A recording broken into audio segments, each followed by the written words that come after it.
Você sabe que tem algo que não está funcionando muito bem aí na sua vida financeira. Talvez você já tenha até conseguido dar um nome para isso, por exemplo, minha falta de organização financeira, minha tendência de evitar mexer com dinheiro, meus impulsos em gastar, meu medo de faltar dinheiro. E talvez também você já tenha conseguido aí mudar isso, né? Talvez você tenha conseguido por um tempo, mas tá aqui cá, né? Nós de novo, novamente, diante do mesmo ponto, ou seja, a mudança não se sustentou. E agora? Eu sou Adriana Rodrigues, psicóloga, criadora do Instituto Psicologia e Dinheiro e uma das pioneiras em psicologia do dinheiro no Brasil. Há mais de 20 anos, escuto histórias de pessoas que enfrentam desafios com dinheiro. Então seja muito bem-vinda, muito bem-vindo.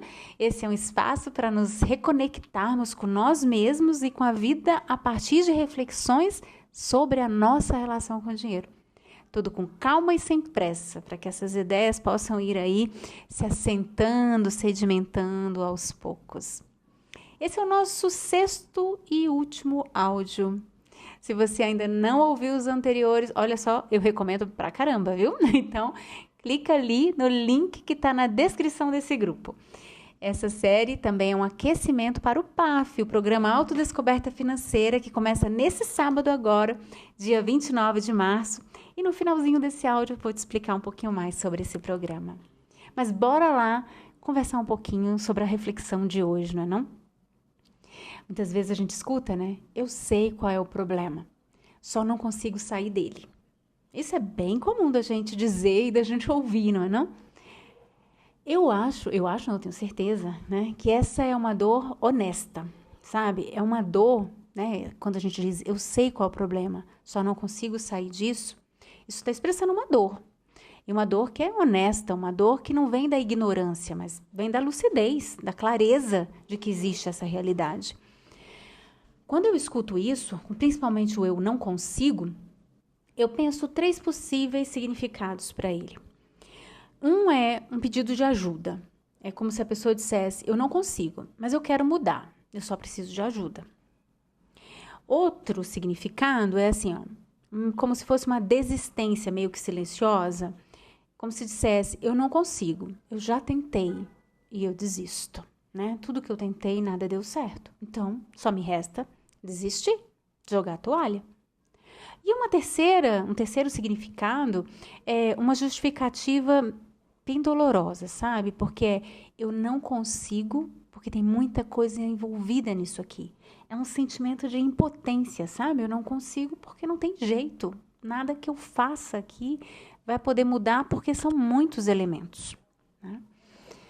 E você se identifica com algum desses três que eu falei? Vê aí qual desses você tá. Será que o eu não consigo, quando você fala, é um pedido de ajuda? É uma desistência silenciosa ou é uma justificativa dolorosa de impotência? Quando a gente tenta mudar e tudo parece dar errado, é claro, né? Bate uma frustração grande. A gente pensa, poxa, nada funciona comigo, né? Talvez aqui a gente até possa lembrar de Thomas Edison, né? Sabe Thomas Edison, inventor da lâmpada elétrica, né? Depois que ele tentou milhares de vezes inventar a lâmpada e nada dava certo, né? Ele falou assim, olha, eu não falhei. Eu apenas descobri 10.000 formas que não funcionam. Eu sei que quando a gente lembra de Thomas Edison, pelo menos eu, né, quando foi tão usado pelos coaches motivacionais, né, que quando a gente escuta isso aqui, fica parecendo que é um coach motivacional, né? Mas eu também sei que tentar e não dar certo é muito frustrante. E que talvez você não tenha a mesma disposição de Thomas Edison para testar 10.000 vezes. Ainda mais se você já tiver na sua história pessoal, né? Pessoas muito significativas para você que fizeram você acreditar que você não era capaz. Infelizmente, né, os nossos primeiros cuidadores, mesmo sem intenção nenhuma disso, podem nos fazer sentir inseguros diante da vida e da nossa capacidade de enfrentamento. Então, talvez nós tenhamos aí, né, uma percepção sobre nós mesmos de não sermos tão capazes de fazer mudanças, né? Ou mesmo uma sensação de incapacidade para várias questões na nossa vida. Então, tentar 10 mil vezes é algo que não tem a menor lógica, principalmente se eu estiver dentro desse contexto. Em casos assim, gente, eu não acho que você esteja escolhendo desistir, né? Quando a gente está dentro desse cenário de que a gente foi criado, com esse senso, né, de autoeficácia, de autocapacidade, capacidade de realização prejudicado, né? Eu não acho que a gente está escolhendo desistir, né? A gente simplesmente acredita que esse é o único caminho, desistir é o único caminho, não parece existir outra possibilidade, né? E, na verdade, o que está acontecendo é que as histórias que nós vivemos no passado estão, de fato, regendo a nossa vida agora, fazendo as escolhas por nós. Bem, e se você se sente também impotente porque a situação é complexa demais para você mudar essa situação, talvez você esteja realmente certo. E o melhor a fazer é aceitar essa impotência. Isso não quer dizer que você precisa se conformar com a situação. Isso apenas quer dizer que se você não pode mudar a situação, você precisa deixar de tentar controlá-la o tempo inteiro. Eu vou explicar isso um pouquinho melhor, porque nem sempre é simples entender isso aqui. Tem situações que são realmente muito difíceis. Eu vou trazer um exemplo da Rebeca, tá?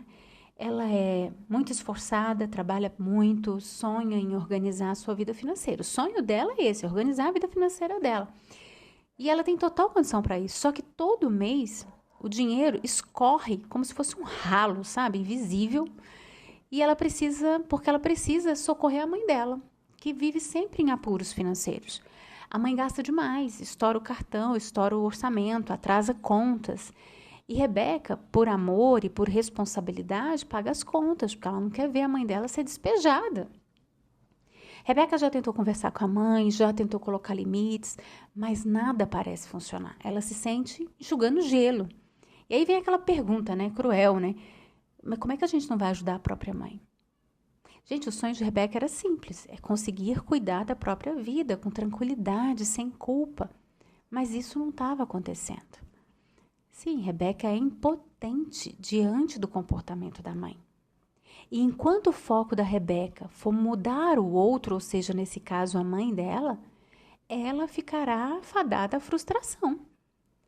Nesse tipo de situação, aceitar a impotência é o primeiro passo para a gente se liberar. Aceitar que não dá para controlar o outro, mas é possível sim construir limites. E aqui entra uma metáfora que eu gosto muito. Um rio, ele precisa de margens, né? Um rio tem margens. E as margens são os limites desse rio, que impedem o rio de virar uma inundação, de transbordar. Sem limites, gente, a outra pessoa, ela invade, ela transborda, ela ocupa todo o nosso espaço. E eu sei, sim, eu sei que isso não é simples. Não é simples a gente dar limite, ainda mais para pessoas que a gente tem um vínculo afetivo tão próximo. E às vezes tão forte, ou até mesmo de dependência. Mas deixar de investir na mudança para não enfrentar esses desafios difíceis ou para evitar um possível fracasso, pode levar você a um lugar ainda muito pior. Um futuro onde você vai continuar presa e preso nesse padrão, uma vida inteira fazendo a mesma coisa, sofrendo as mesmas coisas, sentindo que está sempre no mesmo lugar, sem usufruir da própria vida. Sabe, cada decisão de agora, tendo ou não você consciência disso, vai estar desenhando aí o seu futuro. Agora eu quero que você imagine como se você fosse um rio.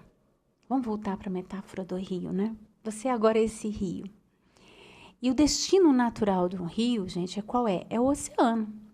Um rio, ele vai percorrendo vários caminhos, né? Visualizando várias paisagens, sentindo vários terrenos, né? Ele vai explorando esse ambiente, interagindo com esse ambiente.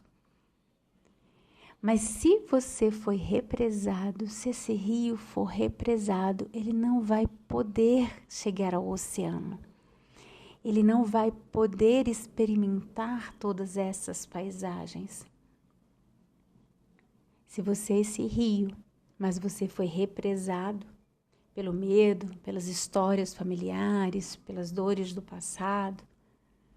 Pode até parecer que essa represa, né, é um espaço seguro, mas só que não está fluindo. Você não está vivendo plenamente. Imagina aí, se o medo tivesse parado o Oscar Schmidt, Mandela, Cora Coralina, Freud, né? Agora pensa em uma pessoa que você admira. Não precisa ser nenhum famoso, tá? Uma pessoa que você admira, que você gosta. O que teria acontecido se ela tivesse parado no medo? E você? Se não fosse o medo, o que você faria da sua vida? Ou na sua vida? Principalmente na sua vida financeira. Se não fosse o medo, o que você faria na sua vida financeira hoje? Para um pouquinho para refletir sobre isso. Por causa do medo, a gente é capaz de construir muitas defesas. Talvez grandes barragens que aparentemente mantêm a gente ali em segurança, né? Só que quanto maior é essa defesa, quanto maior essa barragem, menor é a nossa segurança interna.